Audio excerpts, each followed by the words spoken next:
Hello and welcome to the Book Club Review. I'm Kate. I'm Laura. And this is the podcast about book clubs and the books that get you talking. Today, we bring you Bookshelf, an episode dedicated to the books we read outside of our book clubs, the ones we get to pick and choose. And so, coming up, A Shepherding Life by James Rebanks, My Year of Rest and Relaxation by Otessa Moshfegh, A General Theory of Oblivion by José Eduardo Agalusa, and Convenience Store Women by Sayaka Murata. Keep listening to hear what we thought of them and whether there are any book club gems in there. So if less didn't really do it for me when I was on holiday in the Greek mountains of Zagoria, wonderful place, the book I then picked up in the hotel library on Corfu was the perfect book for me to read. It was called A Shepherd's Life by James Rebanks. It only came out a few years ago, and it was apparently this massive sleeper hit. Yeah, I remember seeing it. Great. It's good, is it? Really good. James Rebanks grew up in a shepherding family in the Lake District, where I've never been. Have you been? Yes. I have never been, but it's a beautiful, picturesque, mountainous bit of England. Mm. The only mountainous bit? Would you call them mountains? I feel like if you went there and saw them, you'd revise that. Okay. With your Canadian. Well, I know, but about mountains. But yes, if you had mountains, this is our beautiful mountainous region, right? You know.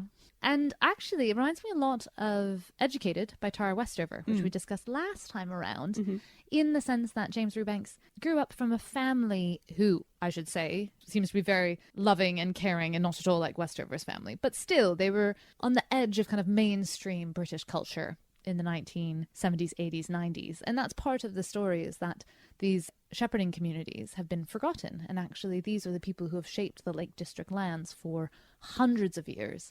And he talks about that tension between the Lake District as it was imagined into kind of literature by Wordsworth and the like, and how tourists keep pouring in, but no one really recognizes that that landscape has been shaped by shepherding people who continue to still shape that land and keep it looking the way it does, and who have great love for that land and their sheep and their way of life, and feel very much forgotten by the rest of the UK and under threat. Yeah, under threat, because it must be incredibly difficult to make a living as a shepherd, I imagine. Yeah, definitely. And James Rebanks, he doesn't drop out, but he finishes school as early as you can in the UK, which is 15, 16. Doesn't get any GCSEs, doesn't get any A-levels. And then at 21, he gets his A-levels and he ends up going to Cambridge. Not Cambridge, Oxford, the other one. And he does a history degree.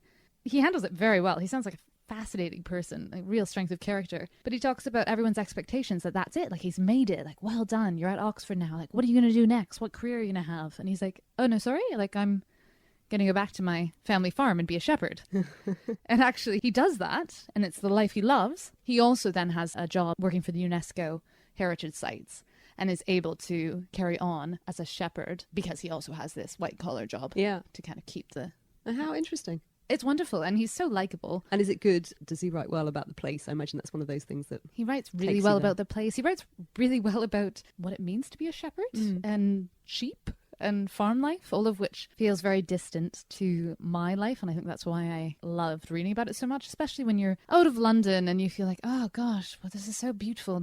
Isn't nature great? Oh, why do I live in a city? This was the perfect book to go with that, because he's so skeptical of city living, and he makes some very wry observations about Londoners expecting him to stay in London. He's like, why would I stay in London when I could live in the Lake District, which is where you all go on holidays to have a nice time? To have a nice time. So, sorry, what am I missing? Would it be good for book club, do you think? I wonder. It might, as a kind of covert discussion of class expectations and the role of education as well, and the idea that education can be for its own sake.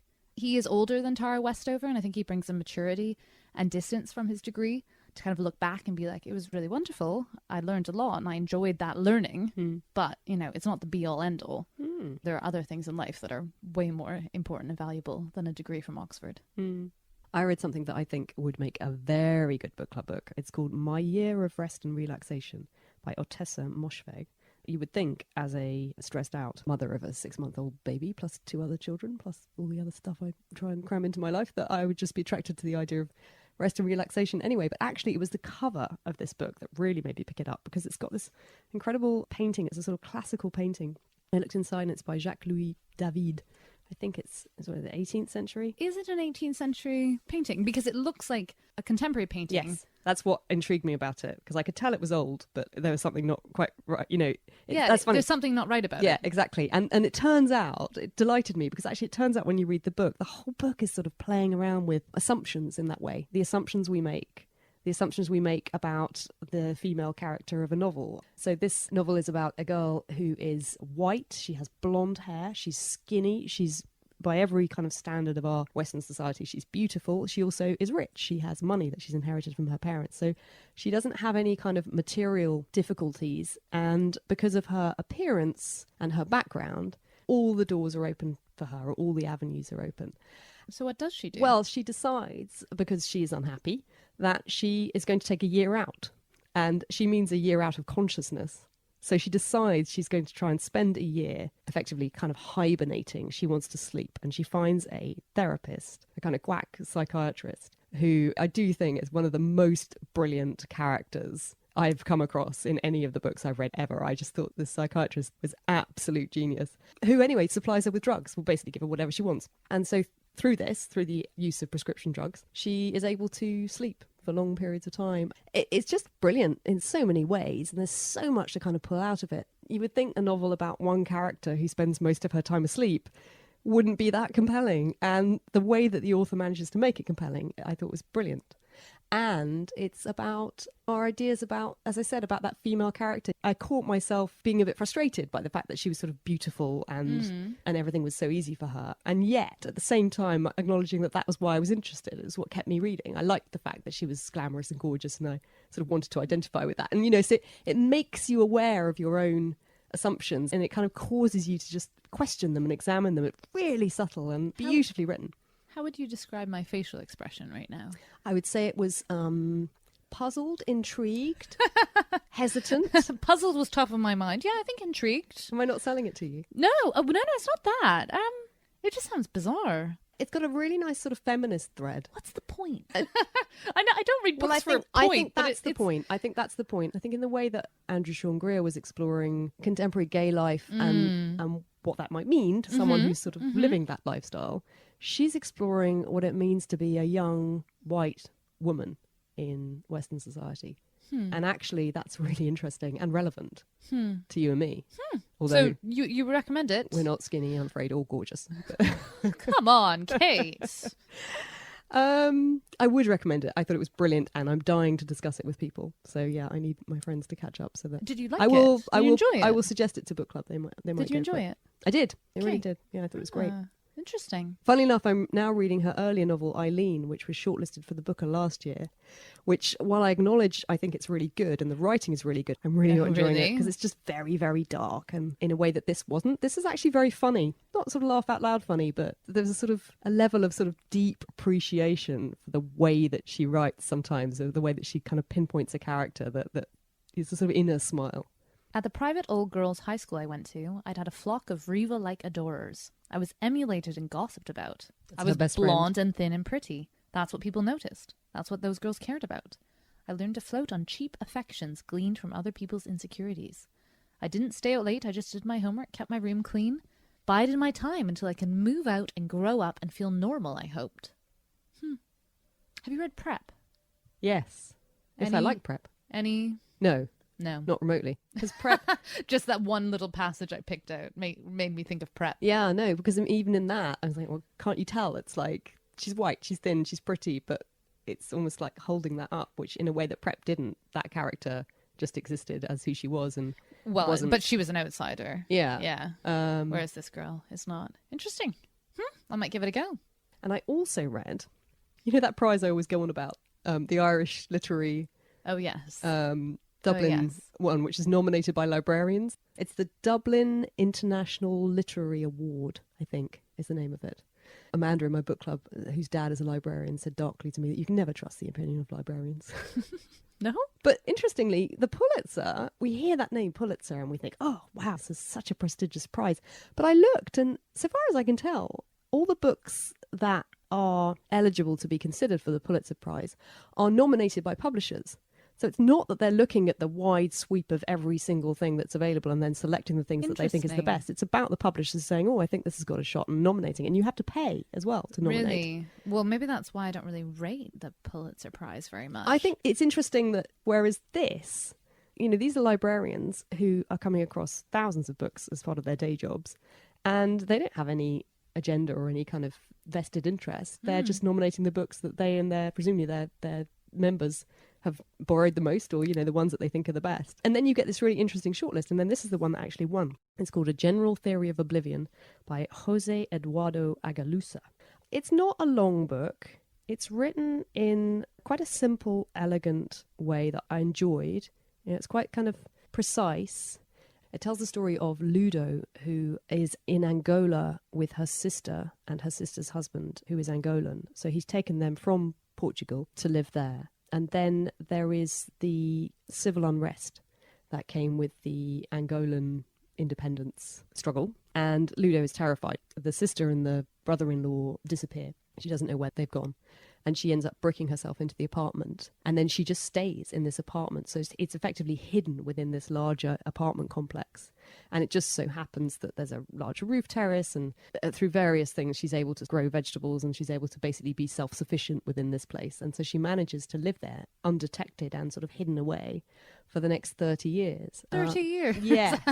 That's not what I thought you were going to say. No, that's the sort of premise. And then meanwhile, society trumbles on, and Angola has its ups and downs. And then eventually, through various devices in the plot, she ends up reconnecting with the world. It's told from lots of different characters' perspectives. I liked the Ludo story. I was quite invested in that. I cared about her. But frustratingly, it sort of keeps veering off into other characters' perspectives.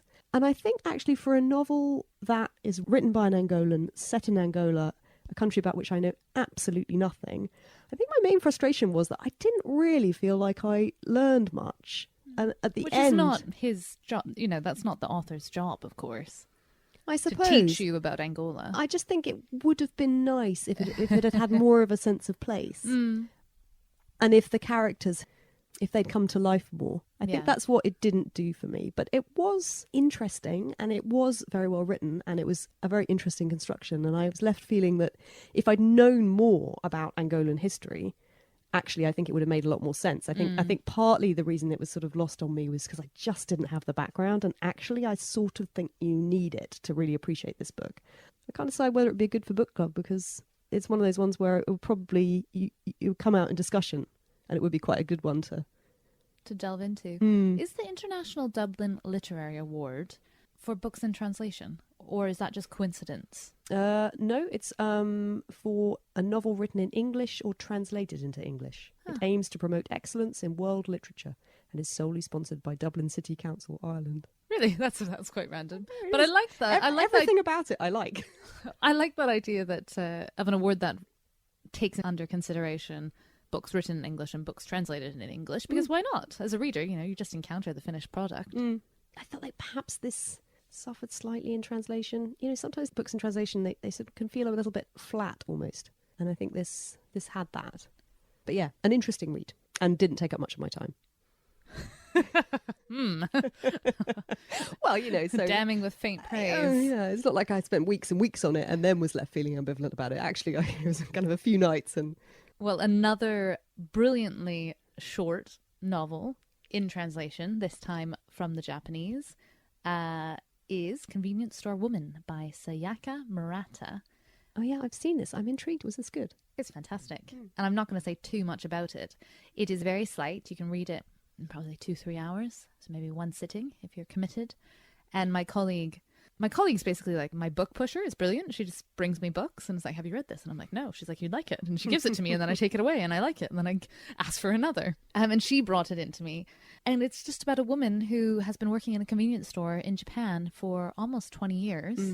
And that's it. Well, I read it. Funnily enough, I haven't read this, but I'm kind of interested in all things Japanese. And I had read something about it, which is that apparently, I know these convenience stores, actually, they are amazing. They're these brightly lit, quite warm, welcoming little sort of, I guess, like our corner shop system we have here in the UK. But far more sophisticated. Well, they sell like a wider range of stuff, and they're bigger. And yeah, there's this bright lighting is the thing I associate with them. But they're kind of all the same. Like, you can go into any one, anywhere, and there'll be this reassuring range of products, from sort of food to sticking plasters to, I don't know. You can do lots of things in them as well, like lots of admin things. Like, you can sort of do your banking and also sort out your house insurance or something. Like, as I understand it, they have this bureaucratic that does element to not them as well. fall under the remit of our narrator, But Convenience Store Woman. Normally in Japan, that wouldn't be a job that you do for life. Yeah, very much. Mm. And it is about the expectations of the narrator and the difficulty that her family and acquaintances have with her being in this role. And she doesn't fit into anything. She's unmarried. She's almost 40. And she just comes in every day and does her job. She takes on extra shifts when she can. But why she behaves in this way is a key part of the story that I don't want to give away. But she's an incredible character, and I've never encountered any character like her. So definitely pick it up. That sounds good. No, I would like to read that one, especially if it's only going to take up 2 or 3 hours of my time. And be a delight all the way through. The Layla Slimani, did you read that in one go? No. I read that basically in one go on the sofa because I just couldn't put it down. I can't discuss that book with you as yet. Okay. It must wait. So that's what we've been reading. But next time, we want to include you. Do you have a book you think would make for a brilliant book club read? What's the best thing your book club have ever read? What's the worst? Write in and let us know. We'd love to hear about it. Drop us a line at thebookclubreview@gmail.com. That's all for this episode. On our next book club show, we'll be discussing The Unfinished Palazzo by Judith Mackrell. It's the latest book read by Kate's Book Club, and a page-turning biography of 3 extraordinary women. But did it make for a good discussion? Listen in to find out. And if you missed it, do check out our latest interview with Eleanor Pratusi of London's Lesbian Book Club. If you'd like to see what we're up to between episodes, follow us on Instagram or Facebook at Book Club Review Podcast, on Twitter at Book Club RVW Pod, or email thebookclubreview@gmail.com. And if you're not already, why not subscribe to us on iTunes or wherever you get your podcasts? But for now, thanks for listening and happy reading.